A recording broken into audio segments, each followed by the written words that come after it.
কে তুমি? ওঠো ওঠো ওঠো ওঠো। আব্বাজান, আমি আমি আপনার বৌমা। বৌমা? হ্যাঁ আব্বাজান, আমি মিশাকে ভালোবাসতাম, মিশা আমাকে ভালোবাসতো। কেন আপনি মিশাকে বিয়ে দিতে অস্বীকার করেছিলেন? তুমি সুমি? হ্যাঁ, আমি এমপি ছেলেকে কিছুতেই ভালোবাসবো না। ও একটা খুনি। ও আমাকে চেয়েছিল, কিন্তু আমি মিশাকে সবসময় চেয়েছিলাম। মিশা মরে গেছে, তাই আমি বিধবার বেশে আপনার কাছে চলে এসেছি। আপনার পায়ে আমাকে স্থান না দিলে আমারও মৃত্যু ছাড়া কোনো উপায় নেই। আব্বাজান, আমার শেষ জীবনটা আমি আপনাদের সেবা করে গোলামি করে কাটিয়ে দিতে চাই।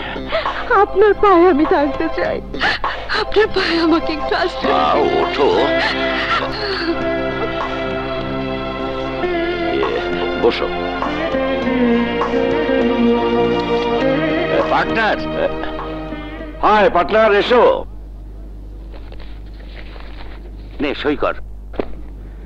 3 কোটি টাকার মাল বিদেশে চালান করছি তোর ফ্যাক্টরি থেকে। দাঁড়ান আব্বাজান, দাঁড়ান। কোনো কিছু ভালো করে না পড়ে সই করবেন না। হোয়াট? তুমি?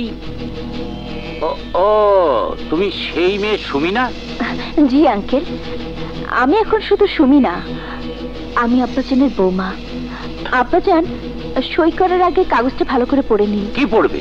ব্যবসা তুমি কি বোঝো? সই কর দোস্ত। ঠিক আছে। আব্বাজান, আব্বাজান, আমি আপনার মেয়ের মতো। আমি কিছুতেই আপনাকে এখানে সই করতে দেব না। এখানে 3 কোটি টাকার মাল না, 5 কোটি টাকার মাল যাচ্ছে। তুমি এসেছো আমাদের বন্ধুত্বের মাঝে ভাঙন ধরাতে? না, বন্ধুত্বের নামে সহজ সরল আব্বাজানকে আপনি এতদিন ধরে ঠকিয়ে যে টাকা কামাই করেছেন, সেই টাকা কামানোর পথ বন্ধ করতে।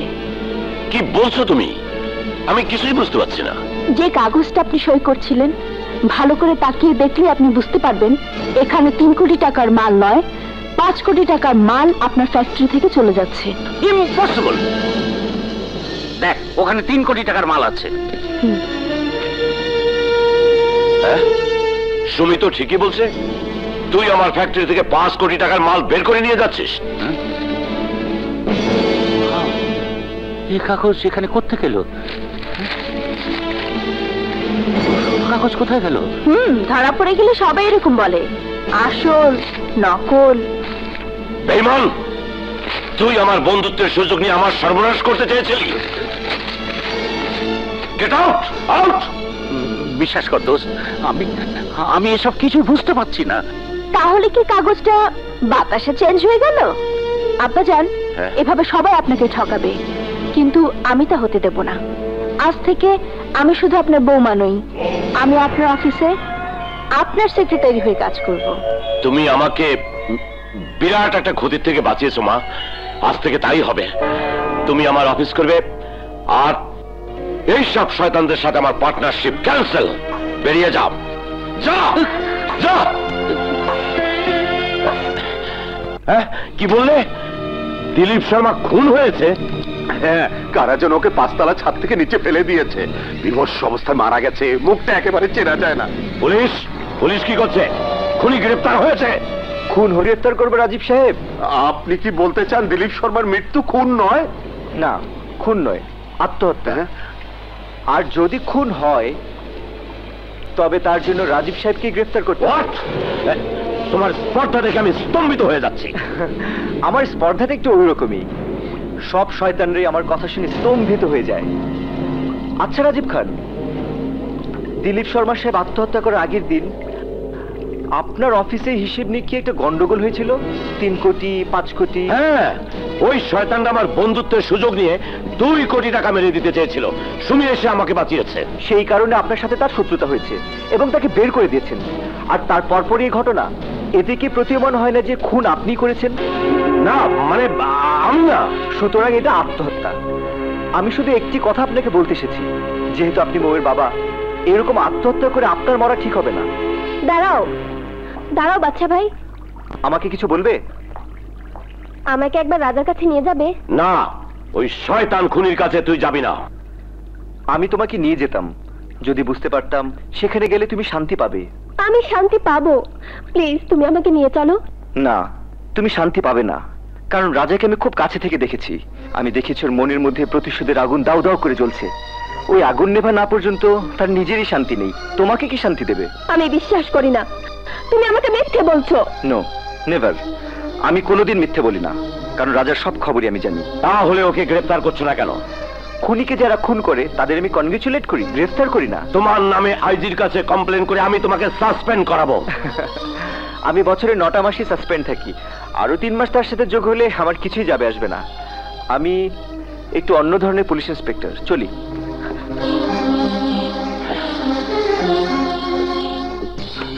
না, এখানে আর থাকা যাবে না। ডাক্তার সার্কালে মারা গেল, দিলীপ শর্মা মারা গেল, বড় ভয়। ওই খুনিটা এখানে চলে আসে, কখন যেন কি হয়। তার চেয়ে এখান থেকে পালিয়ে যাওয়া অনেক ভালো। আমার বাবার সব সম্পত্তি তোরা ভোগ করেছিস, এখন সে সম্পত্তি সুদে আসলে ফেরত দেবার সময়। আমাকে মেরো না, আমার চাচা সব দিয়ে দেবো। কি দিবি তুই? তোর তো সব পরের টাকা পয়সা, বাড়ি গাড়ি সব পরের টাকা মেরে করেছিস। তোর নিজের বলতে জানটাই আছে, ওটাই দিয়ে দে। আমি তোমার পায়ে ধরছি, আমাকে মাফ করে দাও। আমি না তোমার চাচু হই।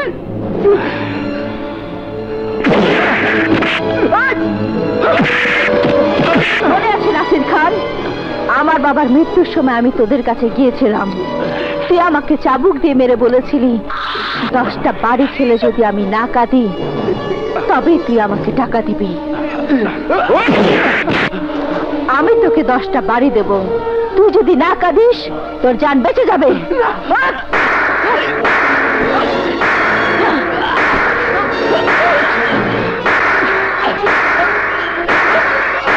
তুমি আমাকে বাঁচাও।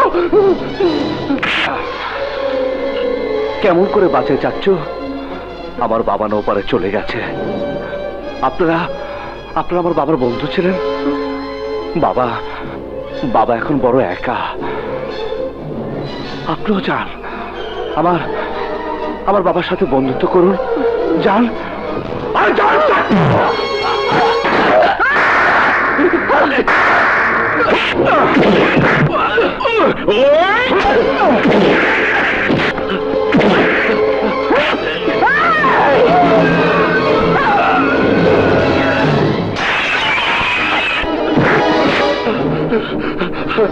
আমাকে আর মেরো না, আমি মরে যাব। আমি সব পাপ স্বীকার করছি, আমাকে মাফ করে দাও বাবা, আমাকে মাফ করে দাও।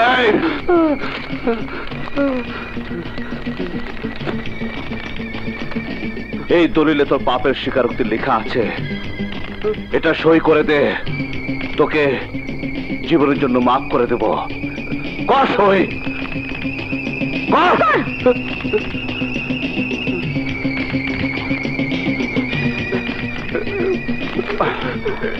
এবার আমায় ছেড়ে দাও মা, এবার আমায় ছেড়ে দাও। যা, ছেড়ে দিলাম, তুই পালা।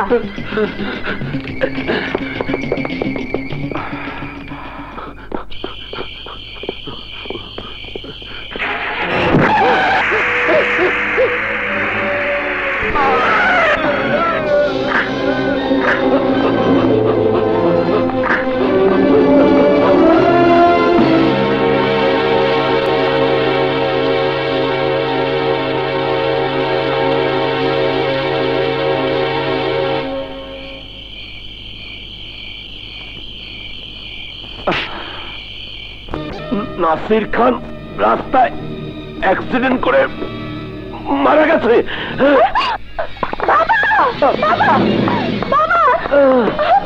বাবা, কি হয়েছে বাবা? ওনার পার্টনার নাসির খান গত রাতে রোড অ্যাক্সিডেন্টে মারা গেছে। না, মিথ্যে কথা। ও সাথে আপনাকেও মেরে গেছে। তার পকেটে স্ট্যাম্প পেপারটি পাওয়া গেছে। কিসের স্ট্যাম্প পেপার? স্বীকারোক্তি। এর মধ্যে সে মরার আগেই তার পাপের স্বীকারোক্তি করে গেছে। এখানে লেখা আছে, আসাদ চৌধুরীকে ভয় দেখিয়ে আপনি, ডাক্তার সাদেক আলী, দিলীপ শর্মা এবং নাসির খান মরহুম আশরাফ চৌধুরীর সব সম্পত্তি বিক্রির দলিল করে আত্মসাৎ করে। সব সম্পত্তি আমার, সব সম্পত্তি আমার।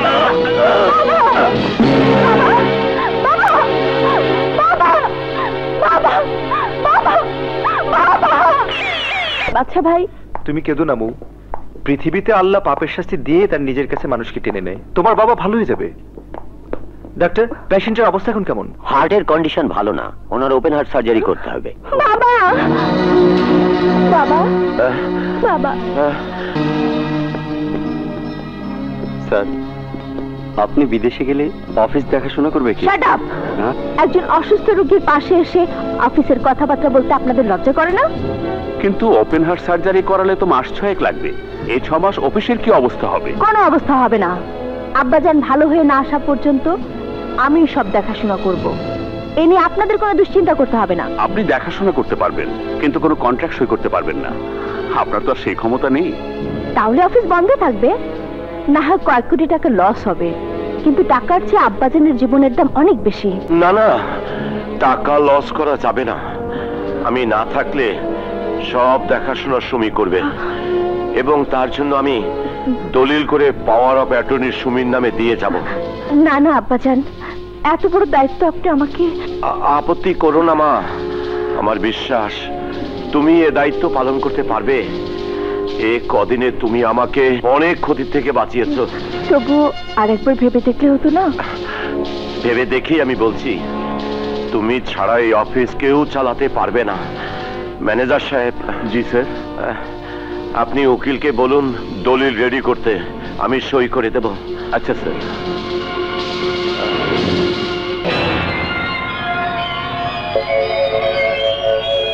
হ্যাঁ, তোমার চলে যাবার সময় হয়ে গেছে রাজীব খান, আর তুমি ফিরে আসবে না।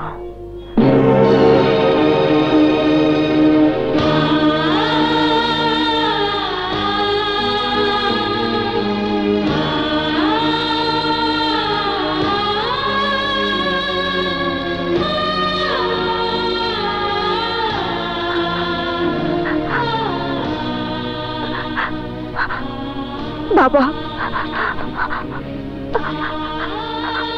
তোমার চেয়ার আমি ফিরিয়ে নিয়েছি। একে একে শেষ হয়ে গেছে তোমার সব শত্রু। এখন তোমার ব্যবসা, বাড়িঘর সব আবার করে নেব।